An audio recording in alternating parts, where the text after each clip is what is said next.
Nous avons été conviés, s'agissant de la crise de notre pays, du fait de la non-organisation des élections et de la mise en place des textes, j'allais dire, extra-constitutionnels qui ont convoqué les différents dialogues successifs, comme on en a connu dans le passé. J'ai constaté que le débat était plutôt horizontal entre acteurs politiques, excluant le peuple dans un débat qui pour moi devait être... S'il vous plaît, j'ai besoin que quand vous me donnez l'occasion de parler, c'est une opportunité qui est rare. Il ne faut pas... Je ne tolère pas. Pardonnez-moi. Eh bien, donc cet instant-là, c'est un instant de violation des textes légaux. Et quand on discute horizontalement, on trouve que c'est ça la solution. Moi, j'ai toujours pensé que la solution doit être verticale, c'est-à-dire des gens d'en haut aux gens d'en bas. Les gens d'en haut, ceux qui sont redevables, bien qu'ils soient au pouvoir ou veulent arriver au pouvoir, et les gens d'en bas, ceux qui sont les souverains et propriétaires du pouvoir politique. C'est ainsi que j'ai institué ce qu'on appelle aujourd'hui dialogue vertical dans le cadre de ce que nous appelons aussi université populaire, qui est là aussi un espace d'échange qui simplifie les concepts de la gouvernance pour qu'ils soient accessibles aux commodes mortels. La non-organisation des élections, c'est aussi l'expression du dysfonctionnement de la démocratie. La démocratie, c'est aussi non seulement la République, on sait qu'elle organise les trois pouvoirs qui doivent se contrôler mutuellement, de sorte que chez vous, ici, en Occident, on ne peut pas imaginer que l'exécutif n'organise pas les élections. Tout simplement parce qu'il y a un pouvoir législatif qui va le mettre en accusation. Et il y a un pouvoir judiciaire indépendant qui va les sanctionner, qui sanctionne l'exécutif. Chez nous, ça n'existe pas pour des raisons historiques que nous connaissons. Ensuite, il n'y a pas un rapport de force, il n'y a pas un corps intermédiaire. La presse, on ne joue pas avec. Aujourd'hui, Trump, vous l'amenez au Congo, ça va être un dictateur, parce qu'il n'y a pas une presse pour mettre la main dessus, quand il plaisante. Il n'y a pas un pouvoir judiciaire, je viens d'en parler, qui peut les mettre en accusation. Donc, la non-organisation des élections, ce n'est pas pour justifier et légitimer le fait qu'on n'ait pas organisé des élections de la part des gens au pouvoir. Ce n'est pas ce que je veux dire. J'évoque la réalité sociologique ou sociétale d'une crise qui veut que la République est née d'en haut, qu'on nous a plâtré ça, et que la République n'est pas venue d'en bas pour que le peuple émancipé, l'ayant sécrété, soit en soi le premier garant. La République veut aussi que, après des guerres, des rapports de force, les gens ont compris que pour arrêter de s'entretuer, il faut séparer le pouvoir. Celui qui a l'exécutif n'a pas tous les pouvoirs et on peut le punir à tout moment. Nous n'en sommes pas encore là. Voilà l'une des raisons. Et moi, en instituant cette université populaire, avec l'une des formules dans les dialogues verticaux, je voulais relever les faiblesses qu'il y a entre les sommets et la base, à travers les déficits des corps sociaux, dont la presse. Et quand je parle de la presse, c'est valable aussi pour nous tous, chacun dans son domaine. Je dis c'est une crise sociétale. Et je me réjouis de ce que vous, ici, vous vous battez pour essayer de combler ces vides. Voilà pourquoi je me sens heureux et honoré, plutôt honoré, d'être devant vous. Et pour répondre à vos questions, s'agissant de notre crise en RDC, je voudrais principalement, si ça ne vous dérange pas, qu'on parle de la crise politique, qu'on en évoque aussi les causes économiques, mais aussi les conséquences économiques. Parce que pour moi, il y a trois crises qui se tiennent mutuellement et qui s'impliquent aussi mutuellement. Je voudrais poser une question vraiment banale. Que faites-vous à Bruxelles? Je suis venu pour d'abord essayer de me reposer, faire un check-up médical, mais prendre des contacts politiques avec les partenaires d'ici, qui sont nos amis, les partenaires du Congo, aussi bien sur les plans multilatéral que bilatéral, mais parler aussi avec l'élite qu'il y a ici, la communauté des Congolais résidant à l'étranger, communiquer avec la presse internationale et nationale, donner mon message, donner mon analyse, mais aussi les écouter pour des questions éventuelles ou pour des réflexions à partager ensemble. D'après tout ce que vous évoquez, est-ce que vous pensez vraiment aujourd'hui à 6 mois des élections, est-ce que vous pensez que le 23 décembre, les Congolais vont aller aux urnes? Et si ce n'est pas possible, vous, en tant que, puisque maintenant vous êtes dans l'opposition, qu'est-ce que vous allez faire par rapport à ça? Non, il ne faut pas dire que maintenant je suis dans l'opposition. D'abord, il faut bien redéfinir les concepts d'opposition. Moi, je dis, en tant que Muzito, j'ai fait l'opposition citoyenne. Cela veut dire que je m'oppose à un chef de l'État qui s'éternise au pouvoir sans mandat. Je m'oppose à lui parce qu'il n'a pas organisé les élections et j'ai l'impression qu'il ne veut pas les organiser, sauf à les organiser avec sa participation comme candidat. Je m'oppose à cela. Ça, c'est un citoyen qui s'oppose. Je fais la différence entre cette opposition citoyenne qui est le fait de tout le monde, des intellectuels, qui ne sont pas nécessairement des politiciens, qui n'ont pas un projet alternatif à opposer à Kabila. Je ne suis pas opposition politique parce qu'être opposition politique face à un pouvoir politique, ça signifie qu'on lui reconnaît un mandat, une politique, à laquelle on oppose une politique alternative. Kabila n'a pas une politique, il ne devait pas en avoir, il n'a pas un programme sanctionné par le peuple, il n'a pas mandat. Et moi, je ne peux pas lui faire le luxe de lui opposer un programme alternatif face à un programme qui ne doit pas être et qui n'existe pas. Donc l'opposition politique sur le fait d'un parti politique ou d'une personne qui a un projet alternatif qui n'a pas reçu le mandat du peuple face à une autre politique qui a reçu le mandat du peuple. Nous ne sommes pas dans ces cas d'école parce que nous sommes hors mandat. On a un président, un chef de l'État des faits, des institutions des faits qui n'ont pas mandat et tous nous nous préparons pour ces élections. Mais puisqu'elles ne se tiennent pas, comme tout citoyen, j'ai dit on a violé la Constitution et je me bats comme citoyen pour qu'on la respecte. Je pressens à travers votre question, celle qui concerne mon parti, j'attends comme la peau, sinon j'y réponds déjà parce que... D'accord, je vous fais l'économie de l'énergie. En fait, mon parti n'est pas dans l'opposition, il n'est pas dans la majorité, parce que ni l'un ni l'autre n'existe, ni l'une ni l'autre. Nous sommes dans les cadres d'un pouvoir de transition qui n'est pas le fait, pour le dire plus concrètement, le fait de l'alliance AMP Palou ou Gizenga Kabila. Cette alliance est terminée avec la fin du mandat. La provision que le peuple nous a donnée, c'est terminé.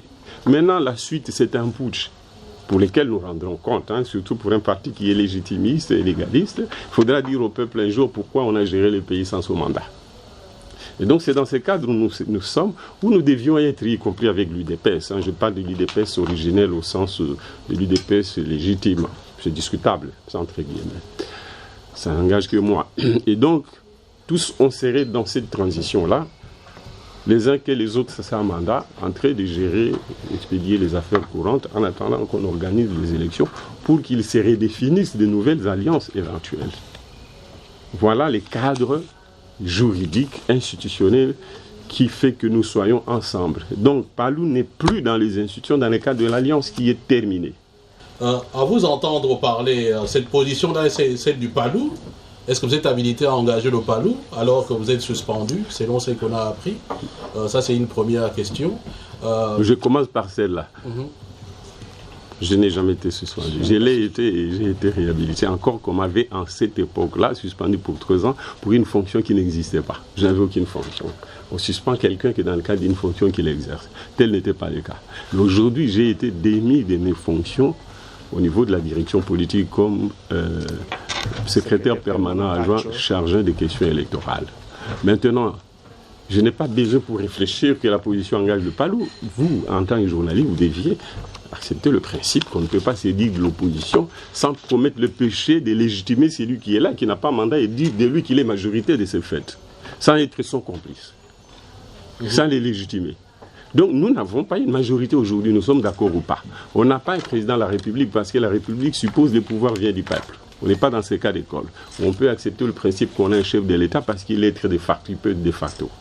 Il peut ne pas être élu comme c'est le cas chez vous ici avec un chef de l'État qui n'a pas été élu, qui est le fait de la monarchie.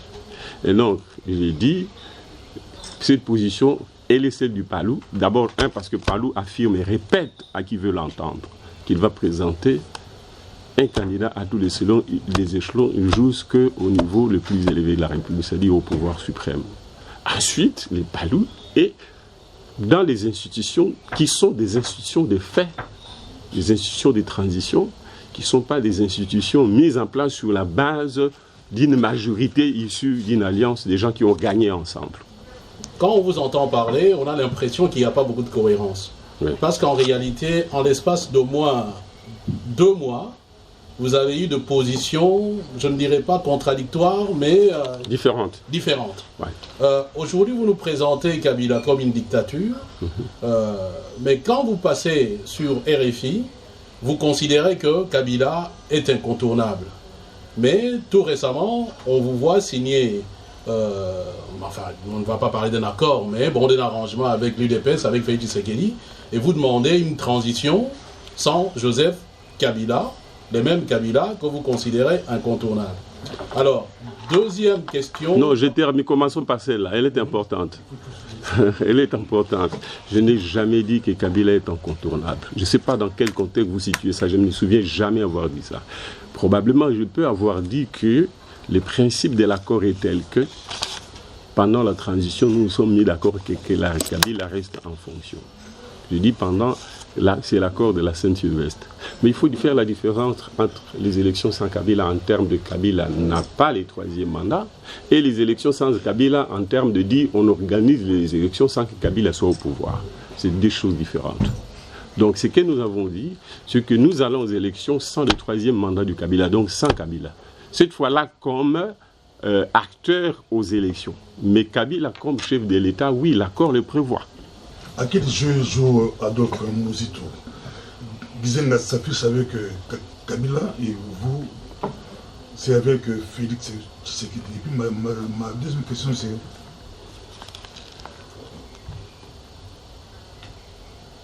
vous serez candidat à l'élection présidentielle. Vous l'avez déjà affirmé dans l'une de vos tribunes. Ça serait pour quel compte? Compte de la majorité ou Je commence par la dernière question. Il n'y a pas de majorité, il n'y a pas d'opposition. Il y a une opposition citoyenne qui doit être la nôtre. Si nous voulons que la Constitution soit respectée, même la presse, alors que vous êtes un quatrième pouvoir, que vous êtes théoriquement ou réellement neutre, mais quand face au texte fondateur de l'État, vous devez dire non. S'il faut marcher, vous devez marcher. Parce qu'on viole la Constitution. Mais vous ne prenez pas position sur les attitudes partisanes des uns et des autres. Parce que vous êtes un peu encore intermédiaire, l'arbitre en quelque sorte. Donc j'ai fait cette différence-là. Donc, je ne serai pas sous les labels de l'opposition. Je serai avec les forces alternatives qui vont aller aux élections en ayant une identité. Aller aux élections comme opposition et majorité, ce n'est pas des identités politiques. On est opposition quand on a perdu et on est en majorité. Mais maintenant, quand on va aux élections, ce n'est pas sous ces statuts qui ne sont pas identitaires en termes de vision politique. N'est-ce pas? Chez vous ici, je vous taquine quand je dis chez vous ici, les gens ne vont pas aux élections, ils vont aux élections comme parti X, comme droite, comme gauche, et non pas comme opposition, comme majorité. Si on va aux élections comme majorité, c'est qu'on l'est déjà, alors ça croit que ça sert d'aller aux élections. Maintenant, vous dites Gizenga avec Kabila... Et moi avec Tshisekedi. Mais Tshisekedi, plutôt Kabila est avec tout le monde. Il essaie de négocier avec tout le monde. Kabila veut bien aller avec Tshisekedi. Pourquoi pas s'ils peuvent se mettre d'accord pour gagner ensemble? Vous voyez ce que je veux dire? Ils peuvent aller avec le MLC. Ils ont 13 ou 14 groupes, regroupements politiques. Ils cherchent quels sont les alliés avec lesquels aller. Maintenant, la présence de Gizenga avec Kabila, ce que j'ai reproché, c'était le fait qu'il soit parti discuter des affaires partisanes dans les bureaux de l'État. Et du fait de l'âge de Gizenga et de la fatigue qu'on peut imaginer, je n'ai pas trouvé normal qu'on l'appelle, on l'amène là-bas. C'était plutôt l'inverse. Gizenga a dit qu'il voulait le soutien au parti de la part de la majorité présente, en retour, en récompense à ce que nous on a fait pour eux. C'est une demande légitime. Mais moi, je suis de ceux qui pensent que cette approche-là, ça suppose que le peuple RD accepte d'abord qu'ils ont échoué, et leurs politiques publiques ont échoué, et qu'ils se remettent en question, qu'ils acceptent d'adhérer à une autre vision politique. Et moi, je suis de ceux qui préconisent une nouvelle politique pour laquelle je veux rassembler. Palou va mettre tous les candidats à tous les niveaux. Donc, présidentiel, partout, à tous les niveaux de pouvoir, le Palou va être représenté. Est-ce que vous êtes déjà officiellement représenté pour la présidentielle? Je ne sais pas. Vous parlez là pour arranger la situation au moment où ça sera possible que vous soyez candidat présidentiel, ou vous êtes en train de parler à votre nom propre en tant que le futur candidat. Bien, je parle, et il est tout à fait légitime que je parle, y compris à mon nom propre. Parce que les élections présidentielles mettent en phase un peuple et un homme, à titre personnel. Bien que cette personne-là a besoin du soutien des forces politiques et sociales pour assister l'âge et les avoir comme relais de communication et de mobilisation. Donc je suis en droit d'avoir cette ambition et de l'afficher à titre personnel, quitte à ce que je me batte pour avoir, si pas l'investiture, mais au moins les soutiens de mon parti et des autres partis politiques, mais surtout de la société civile qui, pour moi, d'après mes analyses, est celle qui a la masse critique. Les partis politiques, vous les prenez ensemble, ils sont 8, PPRD 12%, UDPS 9%, c'est-à-dire PPRD 65 députés sur 500, 12% du peuple. C'est même le plus petit parti de l'Angola et qui nous dirige en fait par défaut, parce qu'il n'y a pas un ancrage dans le peuple. L'UDPS, c'est 45 députés. C'est une honte, mon palou davantage parce que c'est 3%. Ça signifie qu'on a un déficit idéologique, des teneurs politiques, de mobilisation de masse et d'ancrage. Et donc, la masse critique, la majorité est plutôt en train de se battre dans les associations, dans les églises, dans le syndicat, etc. C'est là où il faut les chercher. Donc, j'ai besoin du soutien de mon parti, pas nécessairement de l'investiture. Parce que l'investiture a pour inconvénient que les autres qui viennent à vous et qui seront plus nombreux en termes de suffrages risquent de se sentir comme des marginaux par rapport à votre parti qui pourtant n'a que 3, 4, 5% d'apport dans la victoire d'ensemble. Donc, investiture, peut-être pas, mais surtout soutien de la base, je dis bien la base de mon parti, mais aussi des autres forces sociales et des autres partis politiques. Mais ça suppose que, après discussion, que je sois l'un qui soit choisi comme devant porter les projets politiques. Mais l'inverse est possible, je l'ai toujours dit dans ma communication, si tel est le cas, nous prendrions les meilleurs d'entre nous. Mais j'ai la prétention d'avoir de l'ambition, il faut me concéder cela.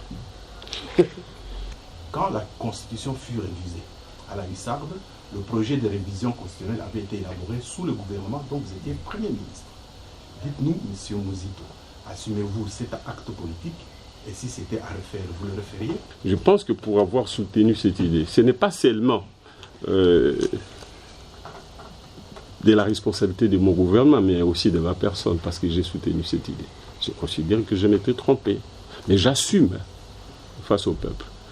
J'ai le droit de me tromper, de mal apprécier les éléments en son temps. Je trouve que ce n'est pas bon. Ça ne nous donne pas la possibilité de fédérer après que les différentes forces politiques se soient déchargées et ramenées à l'évidence que, après s'être exprimés, ils n'ont pas eu la majorité et qu'ils doivent composer autour d'un candidat. C'est beaucoup plus démocratique. D'ailleurs, toutes les difficultés que nous avons aujourd'hui viennent de ces faits-là. Et donc, c'est un peu, on est dans un système, comment on peut dire, la mort subite. Ça ne permet pas aux gens d'aller au premier tour en tant que parti, de se défouler, de constater qu'ils doivent être fédérés par un candidat ou par un projet. Donc, j'assume cette mauvaise appréciation. Je reconnais que il y en a qui, c'est leur droit, qui considèrent que c'est bon. Peut-être que c'est une attitude partisane ou alors une attitude, j'allais dire, réfléchie ou rationnelle, quitte à en donner les arguments. Donc, j'assume. Voilà, c'est un peu ça votre question. Notre question est un peu dans le même sens. Nous sommes au mois de mai 2009. Le directeur de cabinet de Joseph Kabila, Adolphe Lumanou, vous écrit pour vous dire que dorénavant, vous ne pouvez pas actionner les comptes du Trésor sans vous référer d'abord au chef de l'État.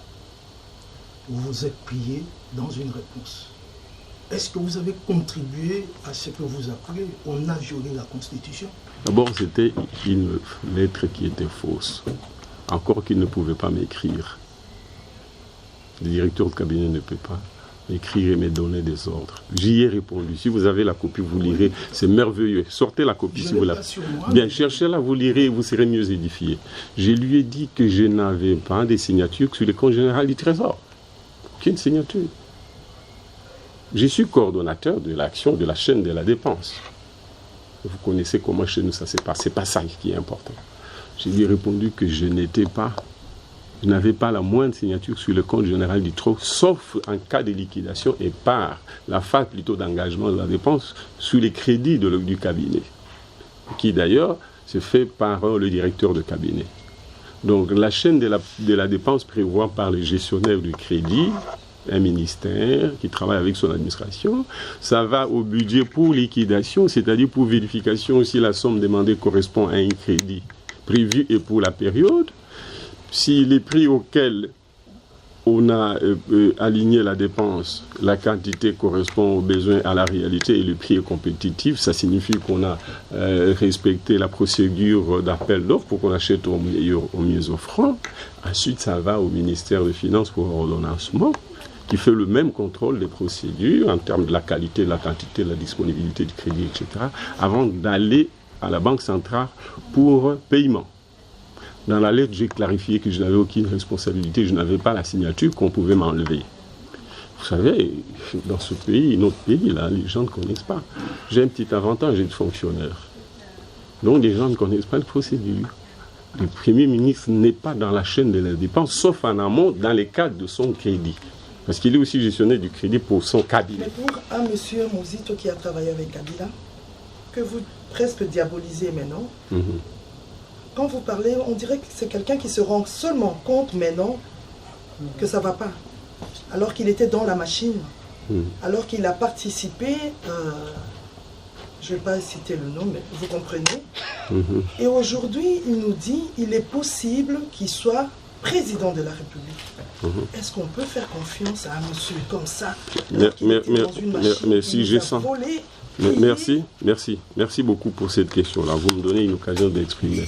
Je sens un peu les relents combattants, et c'est bon. Oui, parce que le vocabulaire est assez excessif. Pour une question qui est simple et vis-à-vis de laquelle je suis très à l'aise, c'est même une opportunité pour moi. J'ai travaillé avec Kabila. D'abord, je ne les diabolise pas. Les mots là encore, on n'est pas bon. Je dis que je désapprouve les politiques publiques du président Kabila dans le cadre de la législature qui vient de s'achever. J'ai commencé à le faire à travers d'abord les ateliers que j'ai organisés dans le cadre de mon parti en 2014. Ensuite, j'ai continué avec les tribunes, j'en suis à la 20e, dont 18 sont édités et il y a les 2 autres qui sont sous presse. Je dis que je désapprouve des choses. La première, les politiques publiques qui sont différentes, et je vais le démontrer, de celles que nous avons mises en œuvre avec le même président au quinquennat où j'étais chef de la coalition ou de la majorité, mais en même temps chef du gouvernement. On va parler de ces politiques et de celles que je désapprouve aujourd'hui. Je proteste aussi le fait que le chef de l'État viole la Constitution. Là, je le fais comme citoyen. On se met d'accord. Donc, je ne diabolise pas le président de la République. Je ne m'attaque pas à la personne. Je m'attaque aux politiques de son gouvernement. Parce qu'il est l'autorité de régulation. Il n'a pas une responsabilité politique sur la gestion du gouvernement. Mais comme c'est l'institution qui régule toutes les autres, donc il a la responsabilité de constater que la politique que le Premier ministre a faite, élaborée, en concertation avec nous, ne donne pas de résultats. Au-delà des fautes administratives ou des natures pénales, etc. Donc, voilà ce que je reproche au gouvernement en termes de politique publique.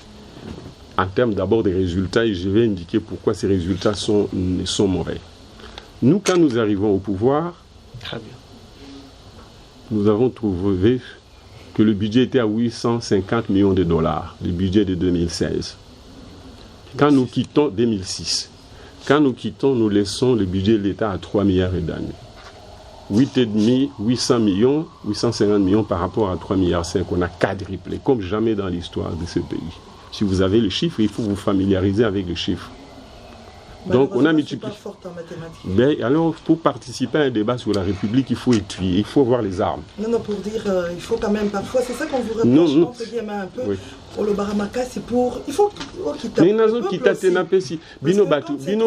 non, c'est pas haut. Non, ça devient haut parce que vous n'avez pas la tradition de la quantification. Budget bouillé, fiscalité bouillé, salaire bouillé, chômeur bouillé, tout est en chiffres. Le monde est matériel. Vous les vivez, il faut rentrer dans ces traditions. J'ai dit que le budget n'a biso au monde, ils ont coté à la caisse, il y a l'État qui 850 000 millions de dollars, moins d'1 milliard. Dans Mboula, où il est qui avant de se coter en 2007. Aux hommes, on a tant de ce côté, tout Matisse, la première année, on a multiplié par 2. 1,6 milliard. Comme jamais auparavant dans la République. Posez la question à toutes les autorités qui ont géré ce pays. Jamais on a franchi le seuil d'1 milliard de dollars. Année suivante, 1,6 milliard, tout Matisse, salaire. Ça ne vous intéresse pas parce que vous ne vivez pas la réalité sur le terrain.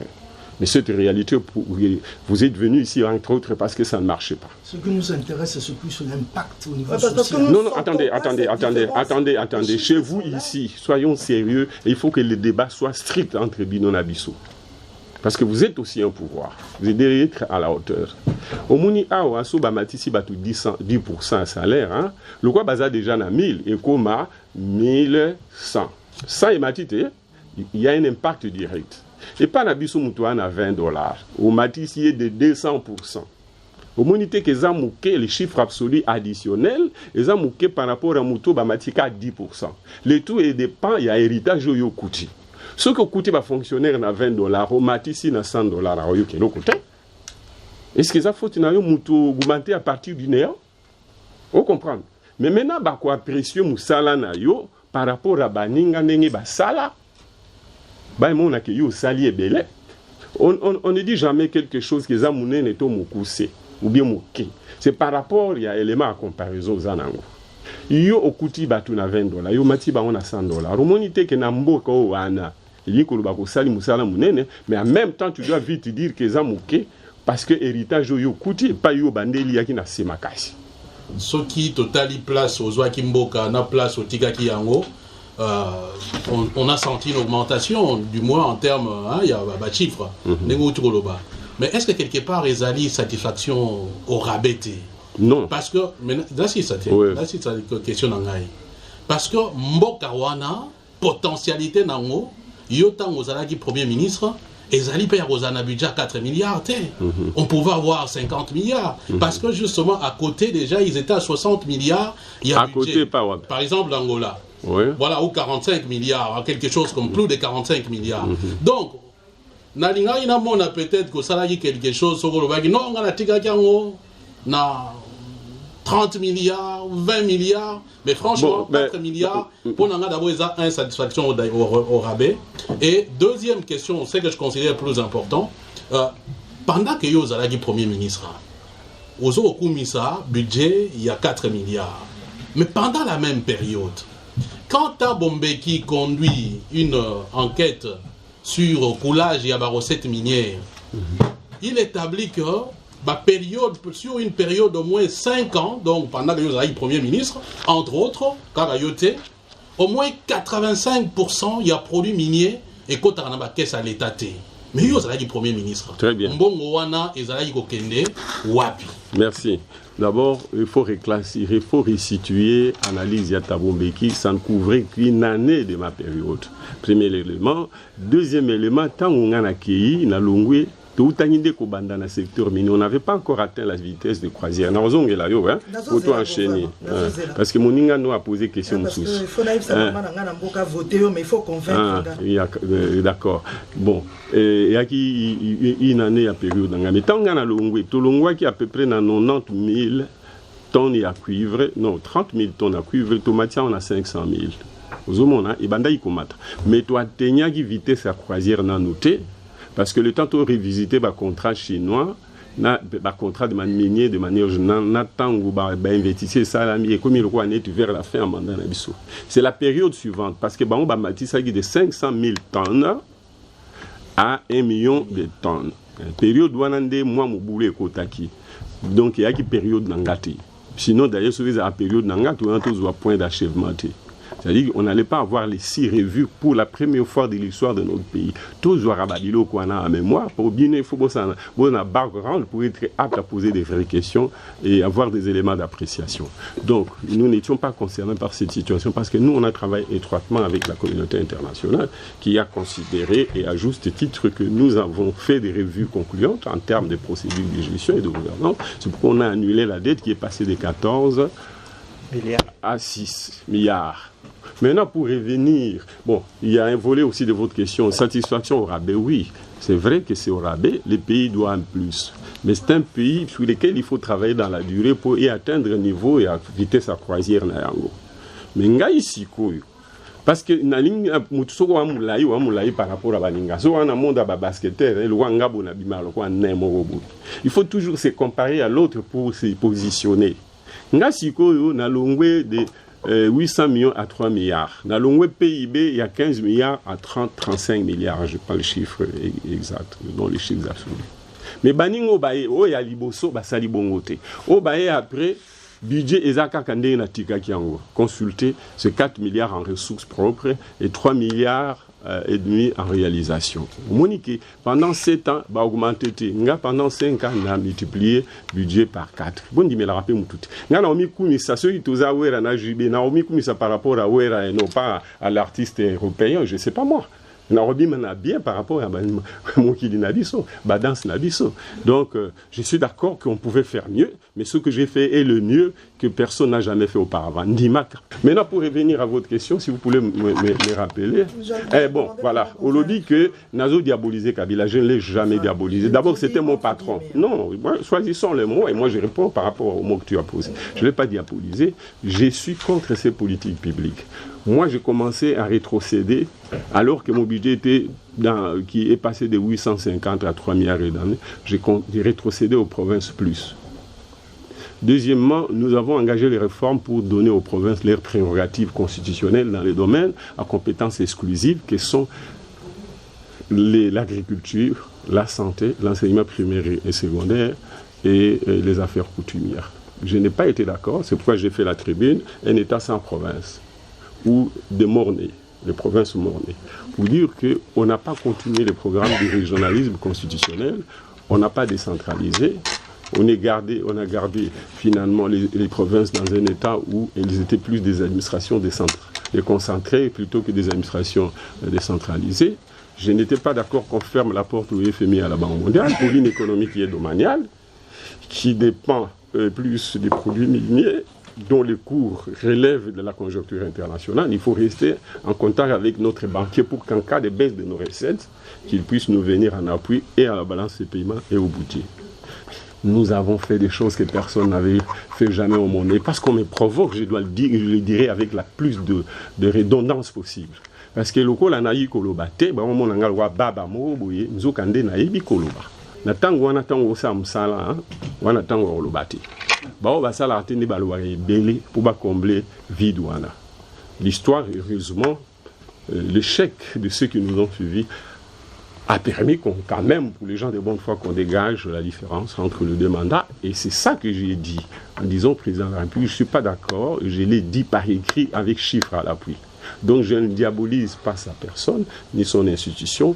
J'ai fait un état des lieux en constatant y compris les faiblesses qui concernaient ma mandature, mais surtout en faisant des propositions pour qu'ils s'en saisissent et pour éventuellement corriger pour autant que j'ai raison. Donc, les observations à ça, c'est mon droit en tant que citoyen, mais surtout comme député, qui n'a qu'au tonga, gestion yabaninga, sans qu'au tonga personne n'a bango. Avec tout ce que vous êtes en train de revendiquer, si aujourd'hui, à 6 mois des élections, il n'y a toujours rien, parce que déjà on a vu, on n'a pas respecté le calendrier déjà avec les Congolais de l'étranger, qui ne vont même pas, on n'aura même pas d'enrôlement. Donc on n'est même pas sûr que le 23 décembre, les Congolais vont aller aux urnes. Vous, en tant que politicien, qu'est-ce qui va se passer? Vous avez été, pendant que vous étiez au pouvoir, il y a eu révision de la Constitution. Et aujourd'hui, avec Mirindi et la majorité, on voit partout à Kinshasa des bons trolls pour dire que non, Kabila va rester le 3e mandat et tout. C'est un peu parce qu'il y a eu révision de la Constitution, vous, en tant que policier, parce que vous parlez avec les autres, vous avez parlé avec Félix Tshisekedi et tout. Est-ce que vous envisagez quand même quelque chose au cas où? S'agissant de de ce qu'on voit là, les spectacles qu'offrent les camps présidentiels. D'abord, je dois dire que moi, je ne crois pas que les élections auront lieu, mais surtout pas à cette date. Si elles peuvent avoir lieu, il y aura un certain glissement. Je l'ai écrit dans ma 18e tribune. Je n'exprime pas un vœu. Je suis en train de scruter l'avenir en partant des éléments en présence. Donc, dans ce locaux là, élection est causée à la tête. Tant que Kabila a sûreté que Yende a participé à Yango. Deuxièmement, il y a des contraintes objectives. Machine à voter, on a des amabé qui nous lobby Yango. Opposant à lobby, population Yango. Il faut que biso ba kongondé ndinto aliawa. 70% ba abatu mboka, ba village. 30% ba vandi na ba cité. 70% na bango baza ba vivara le kwa batu mboka. Un peu pour dire batu wana quoi batangate ba vanda na ndenge na bango machine wana batu musu ba mon ordinateur te ici fi baluba machine wana so fini epeli e bendi yo molimo ici ba koya te ko voter. Donc c'est moins un problème pour vous et nous qu'un problème pour ces gens pour des raisons superstitieuses et le problème des connaissances techniques. Encore que nous ne maîtrisons pas, même la technologie.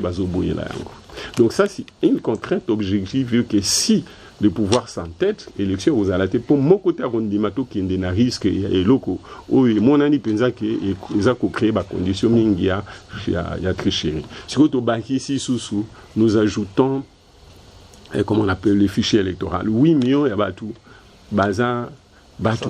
Sans identification objective à travers l'entraîne. Ceux qui sont enlevés en gros, mais il faut enlever ça. C'est-à-dire que la structure maintenant, les répartitions des sièges va changer et la loi doit aussi changer. Yango bisoto komi mukanda turubi na Félix, moi en tant que leader Yamboka, Yepé en tant que leader mais surtout mokonzi à parti, to monique et donc on est faut total la yango malamu. Pour tout ça, la pression, un candidat, Kabila a la candidature. Tout le bisous, il faut que c'est comme un être et se restructurer pour n'avoir pas na quantité base na carte. C'est le cas de l'UDPS. Que l'élection n'a comment qui a empêché na 18e tribune, exacté loko mutu moko kaka kamba yango. Il faut battre union sur bako kamoza la poto landela yelo bango ensemble. Moi c'est une question par rapport à l'enjeu actuel. Moi si aux autres premiers ministres pour la biso, oyebi nous avons un rôle néfaste au Rwandais, Salah Nambour, le Kagame, à Zongi, la devant de la scène Namama Congo, solution à Congo, il faut passer sans été aux Hollandais. Dans la prochaine position ou réaction par rapport à la sortie médiatique entre autres, il y a Kagame d'abord, Lorenzo. Et puis, ils sont dans la situation, il y a Bangombe, aux hommes parmi les Bosso, Barnité, on dirait au Souka Lanzela, on dirait au Mona et Lokomoko, au Banga, au Mona et Lokomoko Banga, pour tirer le Bangombango, on dirait Bazala. Mais bon, au moins, nous voulons toujours, c'est le côté fétichiste. Donc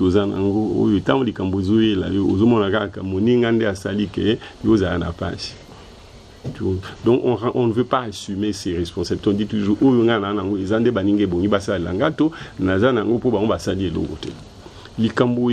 Kagame n'a pas répondu dans Nzela Mibale. Vous rappelez que nous avons fait Nzela Mibale. D'abord, Azali Mukonzi a Oya. Baba Oya ou Uya. Je suis de l'ancienne génération. Il est normal qu'il s'implique, même si on a un préjugé sur sa personne. S'agissant de préjugés, Baninga Ebele, journaliste, est-ce que M. Mouzito Ebi Kemboka a occupé? Ngabi, oui, mais vous simplifiez les problèmes. Tout ça, toujours occupé, on n'a jamais été souverain véritablement. Parce que l'occupation extérieure est une chose, mais il y a l'occupation interne qui veut que les institutions ne respectent pas la souveraineté du peuple. Nous sommes dans ces cas d'espèce. Mokunzi a occupé Bisso, a occupé Mbokassa Manda na Bisso. Nous avons connu que ça. Mais Mimi, tout le monde a le droit d'être bon, Moko na Bisso a été moi Moutou, tout tcheka kama kanisinde pana, et Bisso Moto se soustraire à l'exigence, il y a qu'on s'est mobilisé. Il faut bien se mobiliser. C'est un peu ce que vous faites, hein, que nous devons respecter. Nous participer, animer le débat, relever, relayer, ainsi de suite. Et à l'Ikambu, ceux qui peuplent le bazar dominé. qu'on ne libère pas un peuple. Un peuple, il se libère. C'est vrai qu'il y a des leaders qui créent les conditions permissives. Mais ceux qui peuvent la libérer, peuple, individu à libérer peuple, c'est un nouveau maître qui ne dit pas son nom. Tant que bino, un jour, je ne dirais pas le sens, c'est des choses qu'on ne peut pas dire ici, sauf dans des espaces assez initiés pour tout le dialectique historique, où ça, le peuple comment souverain, et vis-à-vis de leurs dirigeants, de leurs institutions, ça c'est la souveraineté du peuple, et vis-à-vis d'autres États, ça c'est la souveraineté internationale d'un État en tant que personnalité juridique des droits internationaux. Déjà à l'interne, parce que les attributs de souveraineté, un État, dans le il que nous ne sommes pas un État. Et puis ça y est, et pourtant on va dire vérité. La souveraineté, un État n'est État que s'il est souverain face aux autres États. Mais un peuple n'est peuple que s'il est souverain et par rapport à l'international et par rapport à l'interne. Attribuer la souveraineté, ils ont mis ça tout. D'abord la défense, la capacité de dire non aux autres États de vous envahir. La défense, il faut vous en armer. Sinon, au côté de l'Arabie, les Rwandais peuvent venir se promener chez nous quand ils veulent. Après, à Zongi, le temps que vous criez, vous pleurnichiez auprès de l'Ouganda, Abimi a dit non, j'étais seulement en promenade. Dans le bien pour plaisanter, mais j'ai dit ça très sérieusement. Donc, défense. Toi, la défense, pour preuve, nous sommes protégés par une armée étrangère. L'ONU, c'est une armée étrangère. Et quand je le dis, j'assume en tant que responsable, mais aussi en tant que citoyen.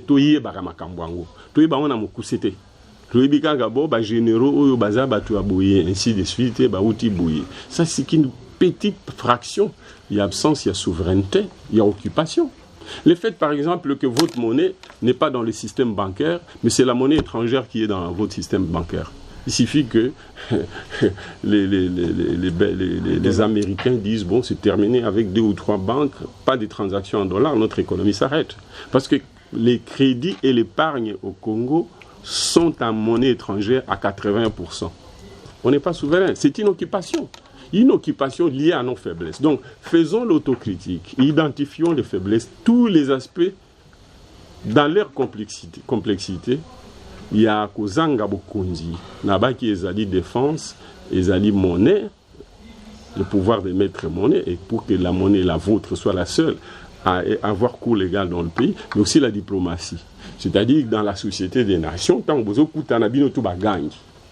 Les athlètes rwandais, ils ont une classe, yo bana musuba mone la rayo yo si pour se protéger il faut moi vieux mon protéger hein va protéger yo na Rwanda ou va protéger yo na MONUSCO ainsi tu sais que tu n'es pas souverain, tu deviens maintenant assujetti à celui qui te protège. Na lobby en gros pour montrer l'étendue de l'absence de souveraineté, pour qu'on ne se limite pas à dire ah tous en souveraineté tout là tout bandara kolé là photo kanga linu en disant voilà les Kambo et outils dans l'histoire de biso de génération en génération to créer ba condition ni pour to bimanango batu bazoi les Kambo avec beaucoup d'émotion.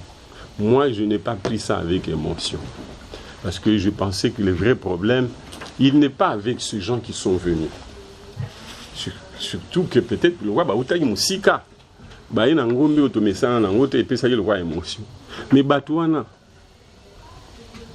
baye la frontière entre Masimanimba na Kwango. Ozomona baye kokota wana bakota ipe na bapopoka baka ainsi de suite. Même so iba utaka Gungu, même so iba utaka Chikapa, iba utaka Idiofa, ba utaka kaka pembeni wana na bato Masi baye na Kwango, l'attitude serait la même sauf qu'il y aurait moins d'émotion. Parce que bazaba ndiko. Mais le fait ya koya kokote la bato na bilanga na bango. Sans que on ait permission na bango, sans que on négocie pour éventuellement vous signer contrat en disant yo pourcentage autant nga autant yo zwa mabeli na nga autant yo na bango mbe autant ce que boti to kabola boy sans que boyo kana batuana ba rosidika. Mais surtout ceux qui ont yé de la part ya mokonzi ya Kinshasa tant ba otuna yo utu wapi yo lobi zwa téléphone sur linyo yeba na utu wapi kuna nani mtu aloba muzito azoloba allez beaucoup de sabato na botika bo déranger bango te est-ce que bo silikate même s'ils viennent du village ou du secteur voisin. C'est fondamentalement la crise qui oppose les peuples congolais, les communautés locales avec l'État congolais, à travers la loi Bakajika. Qui veut que Batouana, Bazan n'a droit foncier na bangote.